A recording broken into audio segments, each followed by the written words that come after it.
Welcome to Through the Bible with Les Feldick, a 30-minute walk through the Scriptures, teaching in-depth Bible truths that change people's lives. Now, here's your host, Les Feldick. And again, good to see everybody, and once again, we'd like to welcome our television audience from wherever you are. And for those of you who may be new to our program, we're just an informal Bible study. We started years back in the book of Genesis, and we've just been coming up chapter and verse, and we're now presently, of course, in Philippians, in what we call Paul's prison epistles. And as most of you realize, Paul's letters began, of course, with Romans, Corinthians, Galatians, Ephesians, Philippians, Colossians, and beginning with Ephesians, of course, are his prison epistles that were written from prison in Rome, and they are just sort of head and shoulders, doctrinally, above the other Pauline epistles, which were elementary, such as Corinthians and Romans and Galatians. But nevertheless, as we study these prison epistles, always be aware that it is a step higher, doctrinally, positionally, and all these things. And so it is really meat for the soul when we get into these prison epistles. Now again, I always have to remind our listening audience that all the past programs are available in either video, audio, or the little printed booklets. And we do it differently than most ministries. We put 12 programs on one 6-hour long video in order to spare shelf space more than anything. And then, of course, the audio is the same 6 hours, and the little booklet's the same way. 12 half-hour programs, or a total of 6 hours of television teaching. And again, we just appreciate so much the remarks that you have written on how you're enjoying either of these. Some, of course, like the videos, some like audios, and some like to read. And again, we always like to let prison inmates know that are watching the program that if they really are interested and really want these little booklets, we'll send them to prison inmates without cost. All right, I think we're ready to get back. This is, as I've said so often, a time for Bible study, and we just want to spend as much time as we can. Back to Philippians then. Chapter 2, where we left off at the end of our last program in verse 6. So, speaking of Christ in verse 5, who, being in the form of God. Now, we always have to remember, and especially when we get into these succeeding verses, never lose sight of who Jesus Christ was and is and always will be. He is the eternal, sovereign, Creator, God of the universe, and nothing less. And of course, there are a lot of groups that have trouble with that. And we'll make a little more comment on it as we move into these other verses. But he was God in the flesh. And he did not have to feel that when he claimed to be God that he was grasping for something that was not rightfully his. And that's what it means when it says here that he thought it not robbery or something to grasp to be equal with God, because he was God. He could rightfully claim to be God. All right, verse 7, but as the eternal, holy, righteous, omniscient, omnipotent, sovereign God, he made of himself, of his own volition, a servant. Now you want to remember the word servant in our English, in the Greek was a bondslave. Literally a bondslave. Now, of course, there were various categories of slaves, but I think the epitome of slavery, at least back in the ancients, was to be that poor fellow on the bottom part of the boat or the ship pulling the oars. I mean, those were slaves. And they sat down in the holds of those ships and pulled those oars until their hands were like hamburger. And when they died, they pitched them overboard and put another one in his place. That was a bond slave. And of course, they had other categories, but this is the one I usually think of. When I think of a bond slave, I think of that poor benighted soul that was delegated to that kind of a life until he died. And you want to remember, that was most of the ancient world.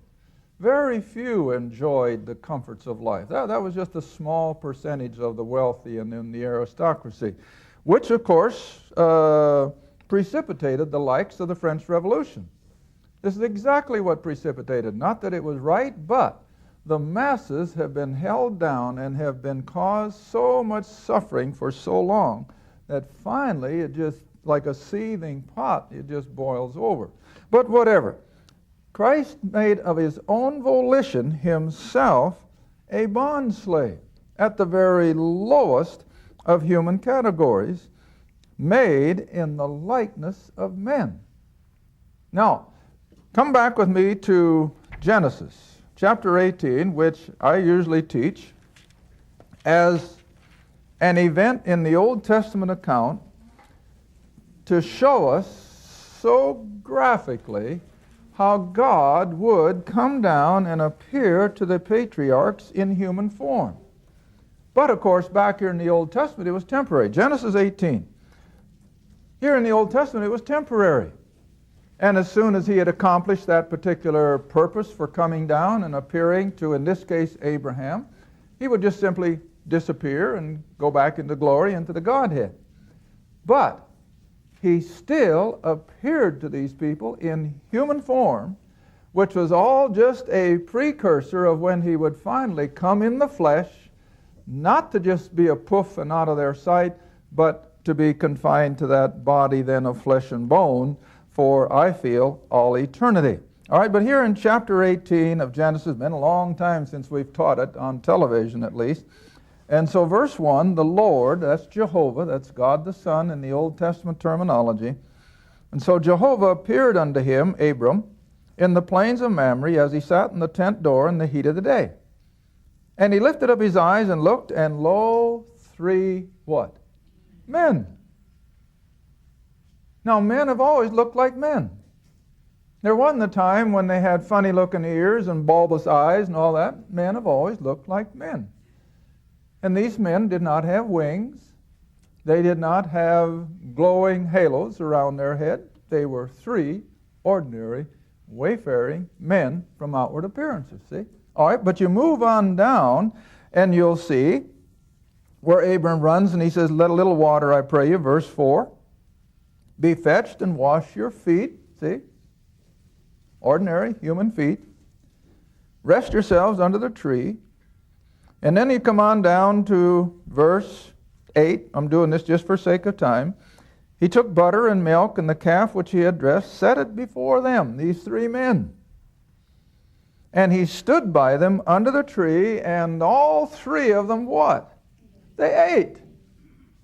They ate. But now who are these three people?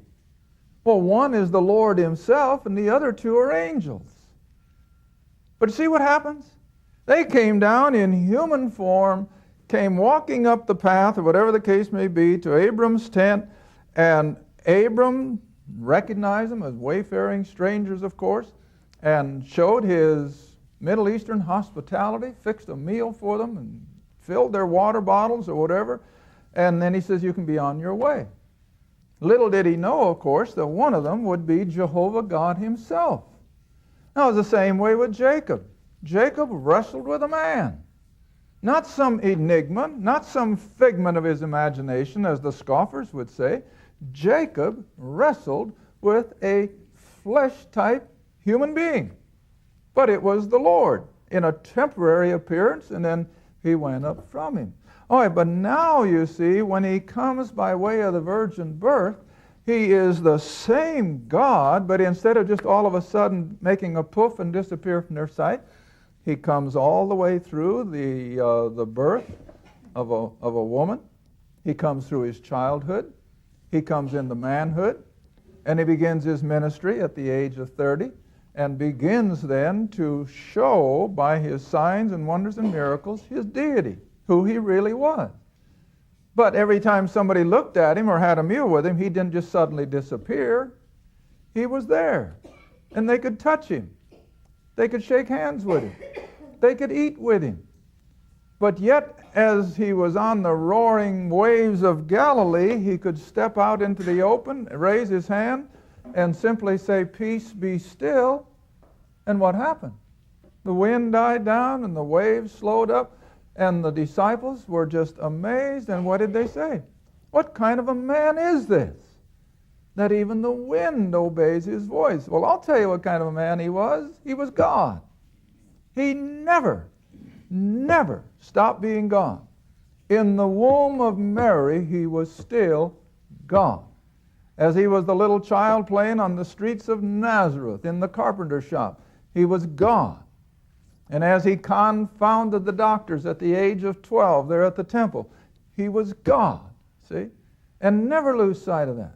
All right, so now as you come back into our text here in Philippians chapter 2, even though he had made himself in the likeness of men, he didn't look one bit different than another average man in Nazareth.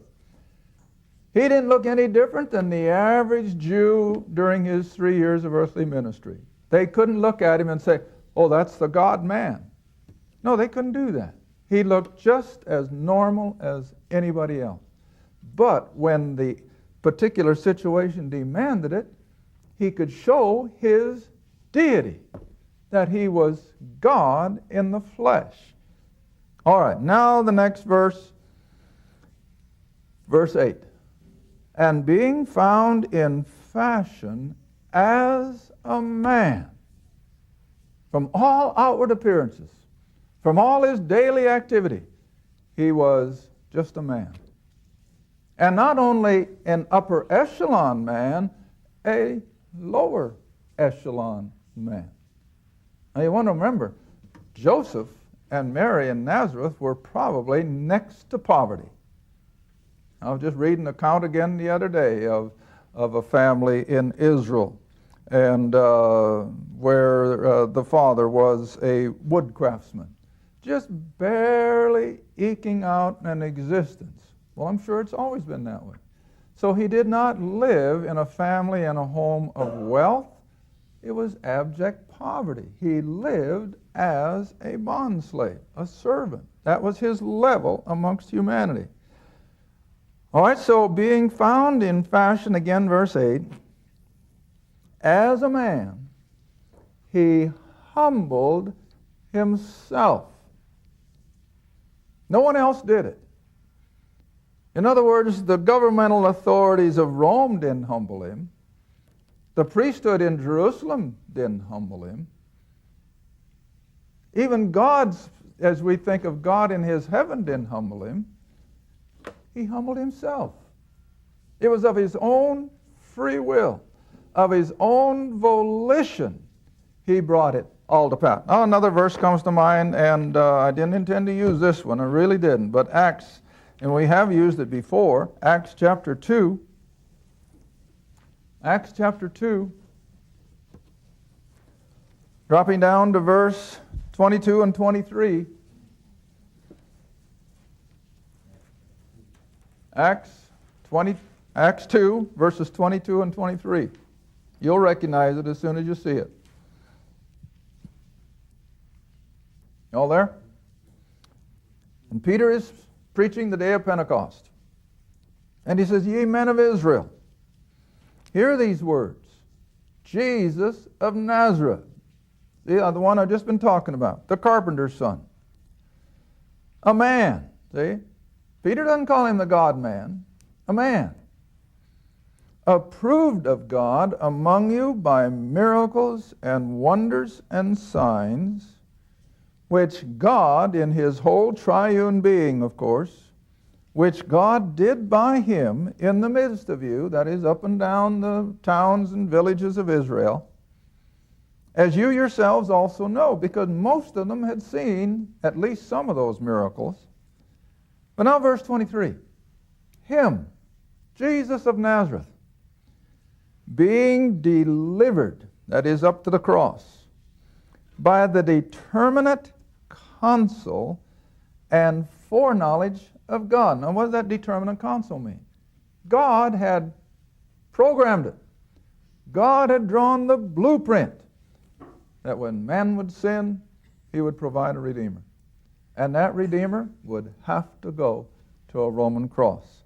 All right, and so it was all in the foreknowledge of God that Israel has taken and by wicked hands have crucified and slain. All right, all in the foreknowledge of God. Now coming back to Philippians then, so when Christ sent his eyes as flint toward the cross, It was of his own volition, although the whole Godhead is certainly involved in the operation of it all. Verse 8 again. I'm going to spend the rest of this half hour at least, and maybe the next one. I don't know. But this verse 8 is something else. And so he was found in fashion as a man from all outward appearances. He humbled himself and became, because again of his own volition, he became obedient unto death. Not just an ordinary death, not just a death by execution of the normal way, but even the death of the cross. Now, this is what I want people out in television, I want every one of you to realize. It wasn't just the crucifixion by itself that made this so unique. Thousands of people were put to death by crucifixion under the Roman emperors.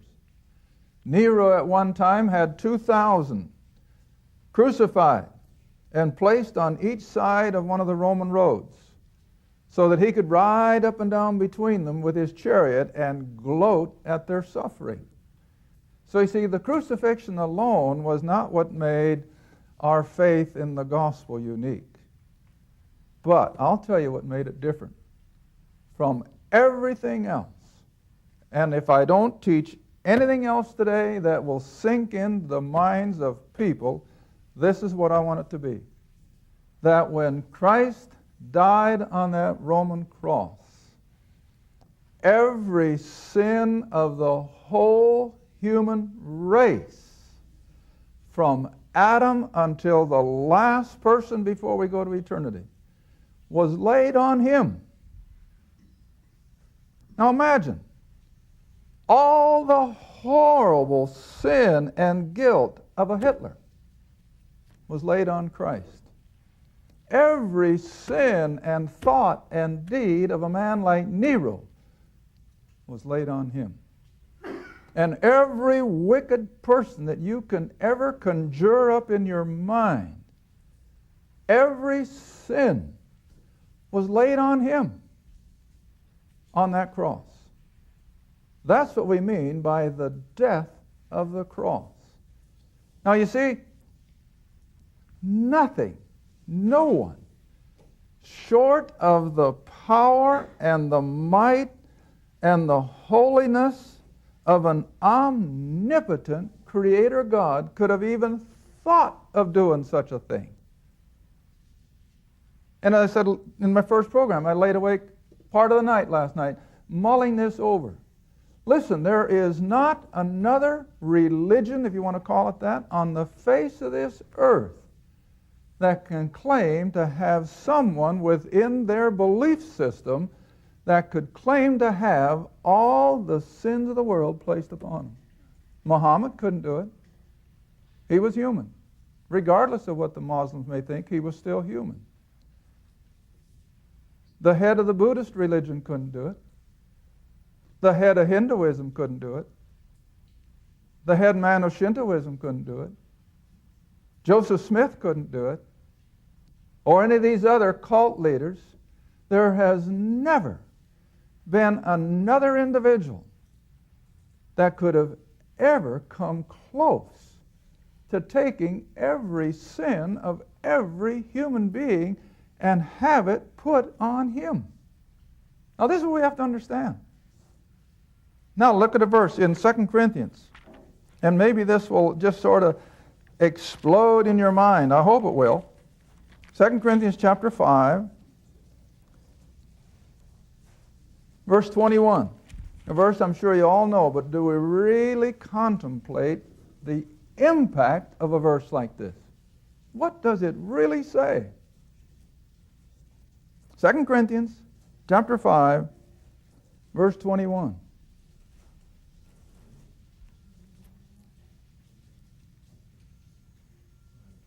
Oh, got it? God, up in verse 20, is the point of reference. For he, the God of verse 20, he hath made him, that is Christ, to be sin for us. In other words, he took my sin when he was on the cross. He took your sin. He took the sin of every human being, even the most wicked, the most ungodly. His sin was placed on Christ. All right? And so he became sin for us. He who knew no sin. Of course not. He was God. He was sinless. And all for the purpose that we as believers now might be made the righteousness of God in him. All right, another verse. Come all the way back to Isaiah. Haven't used it for a long, long time. And I know when I did use it, I had several letters that were kind of shook up. They never knew that this was in their Bible. Isaiah 52. Isaiah 52. Verse 13 and 14. Isaiah 52, verses 13 and 14. Behold, my servant. See? There's that bondslave. Behold, my servant shall deal prudently. He shall be exalted in spite of his role as a servant.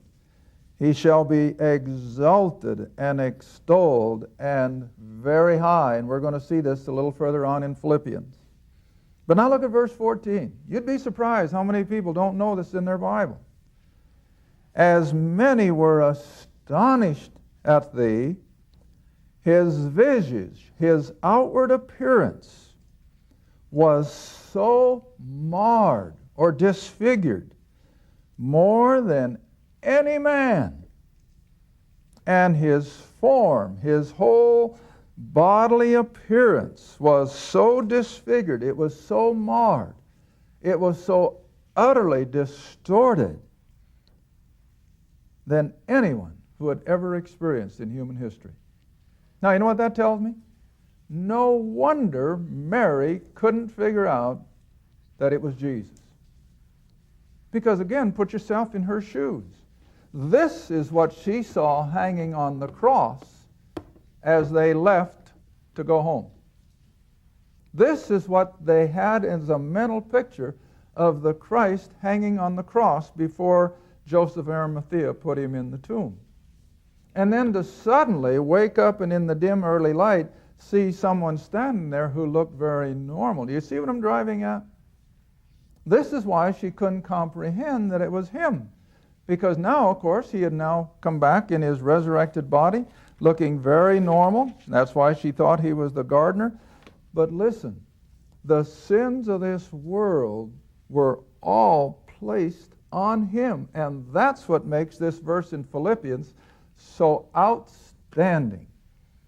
That he was obedient to death. Not just a death of taking away his life, not just a death even by an ordinary crucifixion, because thousands had done that. But when it says the death of the cross, this is what I feel the Scripture is trying to tell us. That his death was so horrendous, and that no one but the sovereign, eternal Creator God could have attempted to do such a thing, but he could. See, and that's what makes Christianity all by itself. This is where no other religion of the world can even come close, because they have no one that could make the claim that he has taken all their sin and put it on himself. And so here again, this is where you and I have to stand up and let it be known. All the religions of the world are just so much fluff because they can't make this kind of a claim. They can't deal with men's sin. All they can hope to do is elevate him morally, that maybe by his works he can make it, and we know that God will never buy into that. You know, I was so thrilled after our seminar up in Minneapolis the other day, and a gentleman came up, a very distinguished-looking gentleman, and he said, I'm a retired pastor, and I won't mention his denomination. It was totally different than mine, but that's beside the point. And he came up and he says, you know, Les, he said, I am so thrilled that you proclaim the same exclusivist gospel that I do. And he says it is exclusivist. Well, I've used the word several years back. Yes, our gospel is exclusivist. It excludes everything else, and it stands head and shoulders by itself, see? And that's what we're going to see a little later on in this chapter, that the name of Christ stands above every name. And then we have people dare to claim that they have another way of access to God. How ridiculous can they get when they have no sin bearer such as we have? See, and this is what you have to have. You have to have a sin bearer. We can't take our sin into glory. We can't take our sin into eternity. It has to have been dealt with. And it was. And we appropriate it how? By believing it. By just simply believing it. Adolf Hitler could have believed that his sin was paid for, realizing that Christ had done it and raised from the dead, and Adolf Hitler could have gone into glory.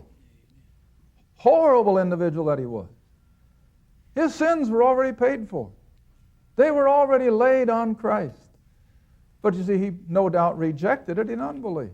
And you can think of any other horrible individual. And that's exactly what Paul means. In fact, turn back with me. I hope we got a minute or so. Come back with me to Romans chapter 3. Says it better than I could. Romans. No, I might have to go to 6.